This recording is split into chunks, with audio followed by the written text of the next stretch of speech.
السلام علیکم ورحمۃ اللہ وبرکاتہ۔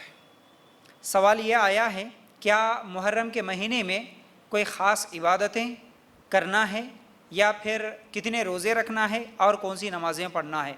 دیکھیے، محرم کے مہینے کو لے کر ہمارے معاشرے میں بہت ساری بدعتیں پھیلی ہوئی ہے، بہت سارے غلط عقیدے لوگ رکھتے ہیں۔ تو یاد رکھ لیجئے، صرف سنی سنائی باتوں پر عمل کرنا یا دیکھا دیکھی میں جو پہلے سے کرتے ہوئے آ رہے اس طرح کہہ کر ان کے طریقے پہ باپ دادا اور خاندان والوں کے طریقے پہ عمل کرنا، یہ بالکل غلط ہے۔ ایک اصول یاد رکھ لیجئے، دین میں کیا صحیح کیا غلط، کیا جائز کیا ناجائز، کون سا عمل صحیح ہے اور کون سا عمل غلط ہے، اس کے لیے ایک اصول یاد رکھ لو۔ آپ جب بھی جو بھی عمل کریں گے اس کی دلیل سب سے پہلے قرآن میں ہونا، اگر قرآن میں نہیں ہے تو حدیث میں رہنا، حدیث میں بھی نہیں ہے تو صحابہ کے زندگی میں وہ عمل ہم کو ملنا، تب جا کے پھر وہ ہمارے لیے صحیح عمل ہوگا۔ جو عمل جس کو ثواب سمجھ کر کیا جائے، اگر وہ قرآن میں نہیں ہے، حدیث میں نہیں ہے اور صحابہ نے عمل نہیں کیا تو پھر ایسا عمل دین نہیں ہو سکتا، ثواب والا اور نیکی والا عمل نہیں ہو سکتا، بلکہ ایسا عمل جو اپنی طرف سے کوئی کرتا ہے تو پھر ثواب سمجھ کے کرتا ہے تو وہ بدعت ہو جائے گا، وہ انسان کو جہنم میں لے جائے گا۔ تو آج ہم دیکھتے ہیں اس محرم کے مہینے کو لے کر بہت سارے لوگ ایسے عقیدے رکھتے ہیں کہ سب سے پہلے تو یہ سمجھتے ہیں کہ محرم کا مہینہ غم کا مہینہ ہے، تو اس لیے اس مہینے میں کوئی خوشی نہیں منانا چاہیے اور شادیاں بھی نہیں کرنا چاہیے۔ پھر اسی طرح کیا ہے، بہت سارے لوگ کیا ہے اس میں کالے کپڑے پہنتے ہیں اور بچوں کو ہرے کپڑے پہناتے ہیں۔ ہاں، پھر اسی طرح کیا ہے وہ دعوتیں کرتے ہیں، شربتیں بنا کے لوگوں کو پلاتے ہیں۔ پھر اسی طرح کیا ہے نوحہ کرتے ہیں، بال کھول کے روتے ہیں، مار لیتے ہیں، سینہ پیٹتے ہیں۔ ہاں، پھر اسی طرح کیا ہے وہ محرم کے پنجے اور تازیے بناتے ہیں، تازیوں کے سامنے سجدے کرتے ہیں۔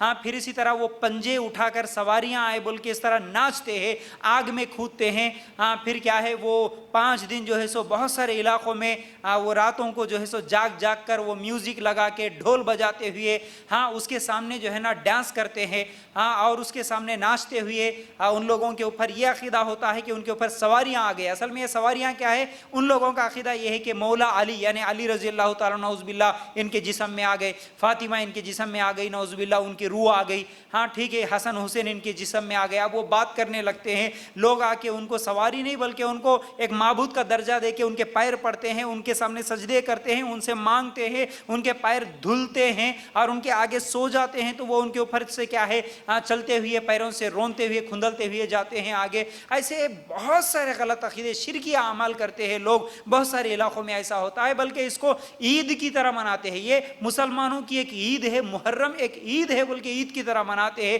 ناچنا گانا۔ اب یہ جتنی بھی چیزیں میں بتایا یہ سب چیزیں غلط ہے، اس کا اسلام سے کوئی تعلق نہیں ہے۔ پھر اسی طرح کیا ہے یہ خبروں کی مٹی کیا ہے لے لینا، خبروں کے پاس چلے جانا، پھول چڑھانا۔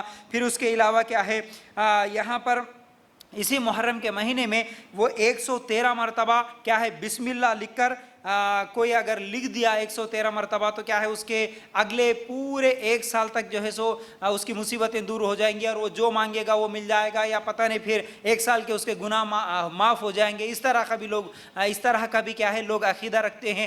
پھر اسی طرح محرم کا مہینہ جیسے ہی شروع ہوا ایک دوسرے کو نئے سال کی اسلام کی مبارکبادی بول کے وہ بھی کیا ہے ایک دوسرے کو گریٹنگز دیتے ہیں، ٹھیک ہے۔ اور اسی طرح ایک خاص نماز بھی بتاتے ہیں بہت سارے لوگ۔ وہ نماز کیا ہے کہ وہ پہلی محرم کو 10 بجے سے پہلے یا 10 بجے کے بعد 100 مرتبہ درود پڑھنا ہے، پھر اس کے بعد 360 مرتبہ سورہ فاتحہ پڑھنا ہے، پھر 100 مرتبہ درود پڑھنا ہے، اس کے بعد جو مانگو گے وہ مل جائے گا۔ اس طرح جتنی بھی باتیں ہیں نا ان کا تعلق، اب جتنی چیزیں میں گنایا یہ سب چیزیں بدعتیں ہیں، یہ دین نہیں ہے، اسلام میں اس کا کوئی ثبوت نہیں ہے، نہ قرآن میں ہے نہ حدیث میں ہے، نہ صحابہ نے کبھی ایسے کیا، سمجھ رہے۔ اور یہ پنجے یہ سواریوں کا عقیدہ تو ایک دم کفریہ عقیدہ ہے، شرکیہ عقیدہ ہے۔ اس طرح کا عقیدہ رکھنا اور یہ سواریوں کا عقیدہ رکھنا یہ سب کفریہ اور شرکیہ عقیدے ہیں۔ لوگ سمجھتے ہیں کہ یہ سواریاں اور صاحب آ گیا ان کے پاس پتہ نہیں کیا کیا ہے، بلکہ ان کے جسم میں تو شیطان آ جاتا ہے، بلکہ یہ تو ایک دماغی طور پر یہ بیمار ہو جاتے ہیں، یہ ایکٹرز ہو جاتے ہیں، ایکٹنگ کرتے ہیں، وہ آ کے لوگوں کو بتاتے ہیں کہ تمہاری بیماری اب کم ہوگی، تم کا اولاد یہ ہوگی، تمہاری بیماری شفا ہو جائے گی، تمہارے گھر میں یہ آؤ، پتہ نہیں ایسی چیزیں وہ لوگ بتا دیتے ہیں۔ تو بہرحال یہ سب کفری اور شرکی عقیدے ہیں، ان تمام عقیدوں سے توبہ کرنا ہے۔ تو اب کرنا کیا ہے اصل میں پھر محرم کے مہینے میں؟ اگر کرنا ہے تو صرف ایک عمل ملتا ہے، وہ ہے روزہ رکھنا. کون سی تاریخ کو؟ محرم کی 9 اور 10 کو. اور دوسری چیز کیا ہے، اس بات میں تھوڑا سا اختلاف ہے علماء کا، 10 اور 11 کو بھی رکھ سکتے ہیں. یہ اختلافی بات اگر چھوڑ بھی دیں گے تو 9 اور 10 کا روزہ رکھنا تو ہر ایک کے لیے کیا ہے، یہ عمل ثابت ہے، سنت سے ثابت ہے. اللہ کے رسول صلی اللہ علیہ وسلم جب مدینہ گئے، وہاں پر یہودیوں کو روزہ رکھتے ہوئے دیکھا، پوچھا تو معلوم ہوا کہ یہی تاریخ تھی جب بنی اسرائیل کو یعنی موسیٰ علیہ السلام کو اللہ تعالیٰ نے فرعون سے نجات عطا فرمائی. اس خوشیوں میں یہودی جو ہے سو روزہ رکھتے ہیں. تو اللہ کے رسول صلی اللہ علیہ وسلم نے کہا کہ پھر اگلے سال ہم بھی روزہ رکھیں گے. یہودی کیونکہ 10ویں تاریخ کو روزہ رکھتے ہیں تو ہم 9 اور 10 کو رکھیں گے کیونکہ ان کی مخالفت ہو. تو روزہ رکھنا وہ بھی 9 اور 10 کا، یہ ایک ہی عمل صحیح حدیث سے سنت سے ثابت ہے. اس کے علاوہ بہت سارے لوگ یہ بھی سمجھتے ہیں کہ نہیں 1 سے 10 تک 10 روزے رکھنا ہے کیا، 9 روزے رکھ سکتے ہیں کیا. دیکھیے محرم کے مہینے میں محرم کی نیت سے، اس مہینے کی نیت سے کہ یہ محرم کے مہینے 9 ہے 10 ہے بول کے رکھنا یہ جائز نہیں ہے. صرف 9 اور 10 کا روزہ رکھ سکتے ہیں. لیکن عام طور پر کوئی نفل روزے رکھنا چاہتا ہے جو ہمیشہ رکھتا ہے تو وہ رکھ سکتا ہے. اس کے علاوہ محرم میں صرف 2 روزے ہیں نفل روزے، اور خاص نمازیں کچھ بھی نہیں ہے، خاص عبادتیں کچھ بھی نہیں ہے. اس بات کو سمجھنے کی کوشش کرے. جزاک اللہ خیر.